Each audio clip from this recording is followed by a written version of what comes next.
Happy Monday, everybody. I have quite a few notes, so hopefully this video isn't too long. I'm going to do my fast talking again, a little bit faster than I normally would in the classroom. But there are several bullet things. I'll put them all in the email as well. Some of you like to read, some of you like to watch the videos, but as always, let me know if you have any questions. Okay, so number one, do a headphone check-in with your kindergartner.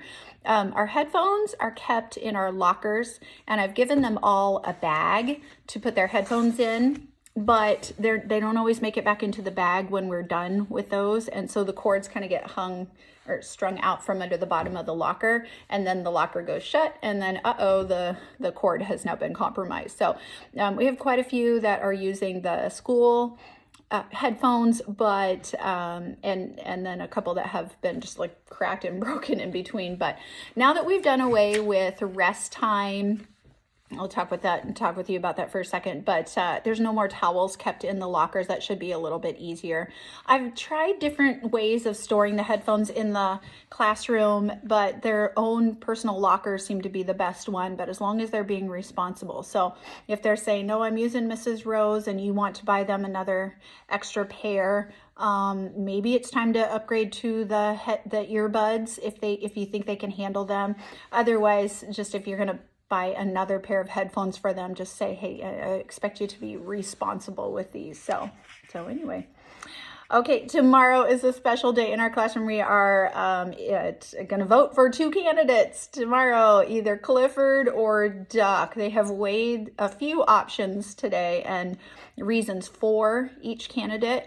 Tomorrow we're going to talk about writing out our wish or vote, and we're going to actually fill out a ballot and then put it in a ballot box and then do an election just the same way an adult would. And we talked about how old you had to be and why tomorrow will be a very special day in the community that we live in. You remember, social studies is all about communities, and we need a president of our classroom. So there's a lot to weigh when you're going to choose between Clifford and Duck. They have a lot of good qualities and a lot of not, things that would make them one better than the other. So we're starting to dive into some opinion writing, if you can't tell. But yeah, wear your red, white, and blue to celebrate the country that we live in. We're trying to find ourselves on the map and talk about which community we live in. Some of us live in Urbandale, some of us live in Clive,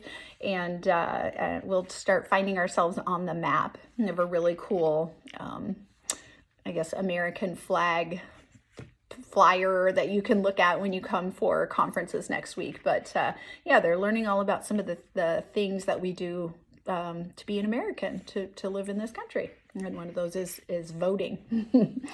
Okay. Said before, our rest towels do not need to be brought back to school.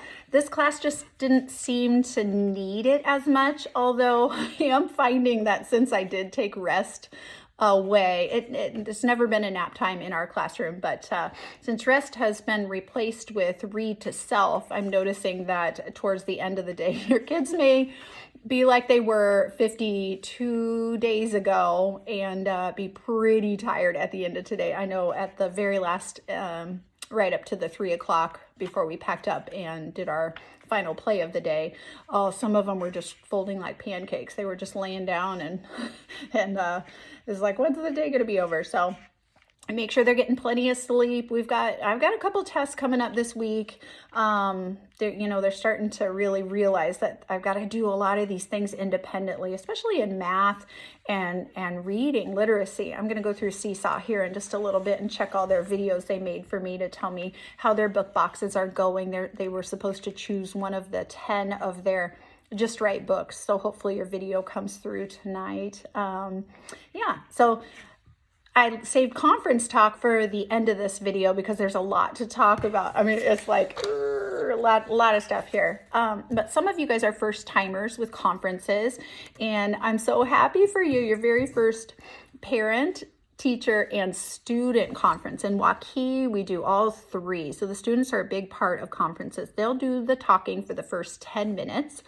And they practice a little bit before you get there, but come with your questions for me and for your student.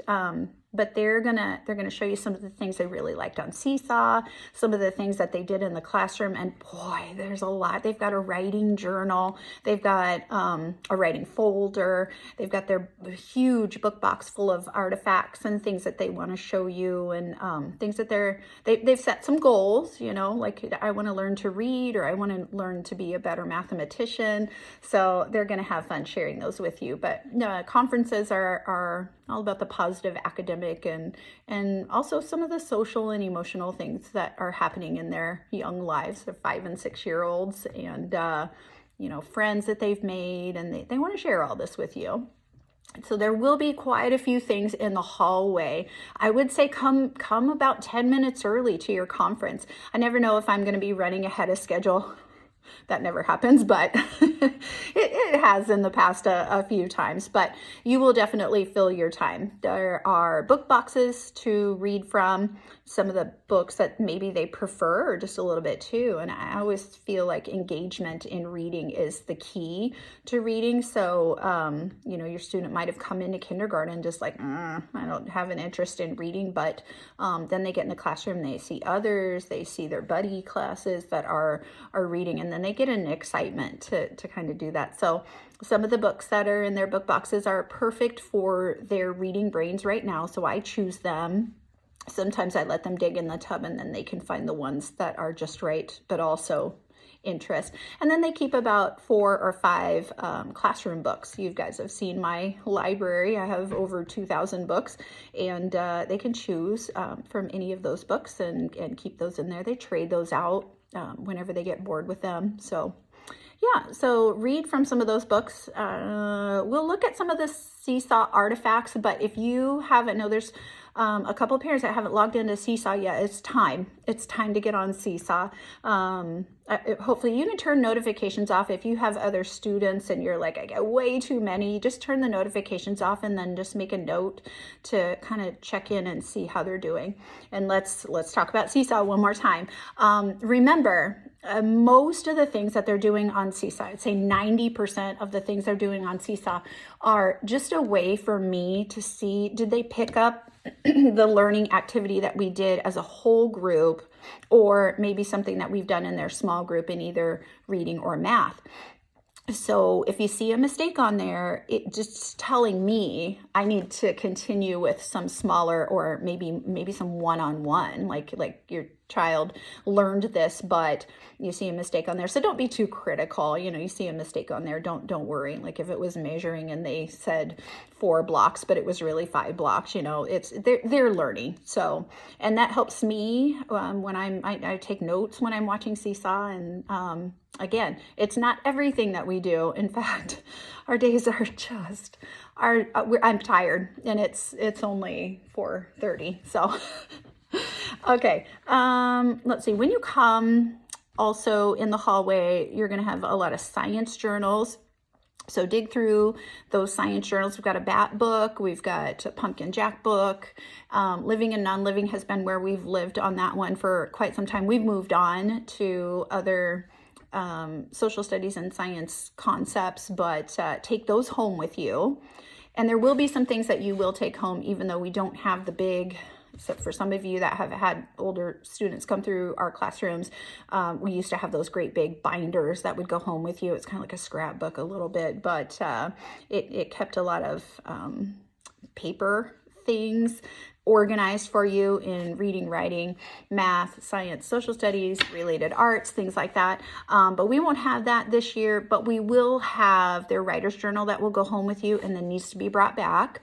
We'll have their data folders, we call them Smarty Pants folders in the kids always love it because when they see me pulling those yellow folders, they know they're going to get some one-on-one time with me.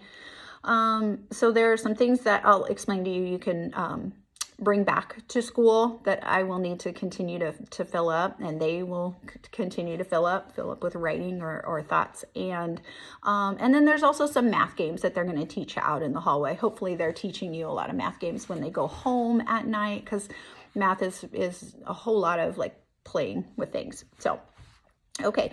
Oh, don't forget to stop by the library. There's a book fair going on there. If you want to steer clear of that, like we're not buying any more books or anything like that, then, but they will have a library time, I think this week, where they get to pick some books, and then go give your specials teacher some loves. They're always bored during conference time, so stop by. And all right, sounds like my family is here for dinner, and I will see you all later. Call me or email or text me if you have any questions. Talk to you later.